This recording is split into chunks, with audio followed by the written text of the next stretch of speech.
Boa noite. Paz seja conosco. Apresentaram-lhe depois um possesso cego e mudo. Jesus o curou de tal modo que este falava e via. A gente está no Evangelho segundo Mateus, capítulo 12, versículo 22. Apresentaram-lhe depois um possesso cego e mudo. Jesus o curou de tal modo que este falava e via.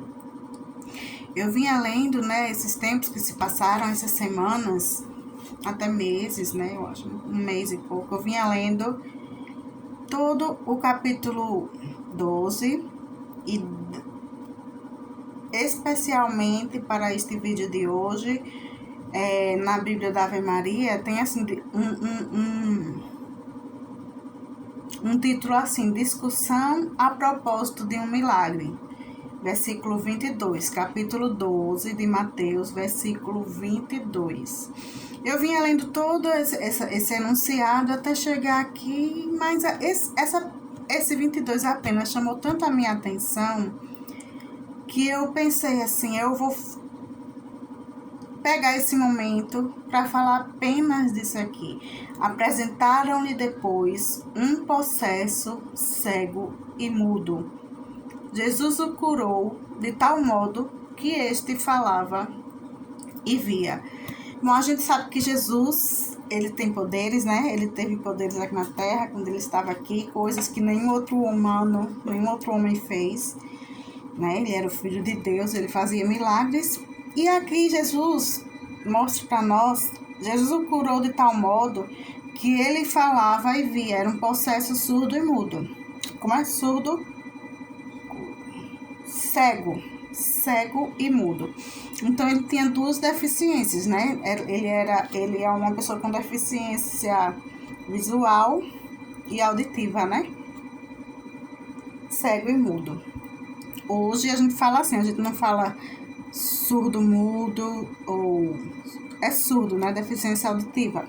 Se ele era mudo é porque ele não escutava, para falar. Ou então não sei se ele tinha algum trauma que escutava, mas não conseguia mais falar, não conseguia exercer esse dom da voz que a gente tem, Pode ter sido também. Mas a princípio tá aqui, cego e mudo.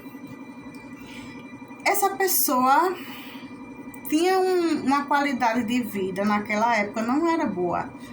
Hoje a gente tem o que? Acessibilidade para pessoas com deficiência, tem o braille de cego, Tem as escolas para os surdos e as escolas normais também, que com a inclusão aí a gente dá aos nossos alunos, às nossas crianças com deficiência, o direito de estudar em qualquer escola, como qualquer outra criança. E ela lá vai ter a assistência que ela necessita para se desenvolver, integralmente. E Jesus viu esse homem cego e mudo. Cego e mudo. Jesus o curou de tal modo que ele falava e via. Jesus, ele não é pela metade. Não é como a gente, Eu sou hipertensa, eu sou diabética, eu tomo outros remédios e tomo um remédio para uma coisa, aí vai dar uma dor, piora a outra. Não é assim que a gente fala, Eu tomo um remédio para uma coisa e piora outra coisa. Jesus não. Jesus, ele cura por completo. Ele cura a tua doença e ele cura a causa daquela doença. Ele cura a tua corrente sanguínea, ele cura teus poros, teus átomos, ele renova tudo. Esse é o milagre que Jesus faz completamente. E ele não faz coisa pela metade. Jesus, ele faz coisas inteiras e grandiosas. Muitas vezes detalhes para nós são coisas bobas, mas quando a gente enxerga realmente o valor da vida, um detalhe é precioso. Um detalhe de um olhar. Alguém já passou algum dia assim bem corrido, trabalhando para lá e para cá, preocupado, com papel na mão, com pasta. E aí alguém lhe dá um olhar, olha para você, lhe vê e fala: bom dia, boa tarde, tudo bem com você? Esse detalhe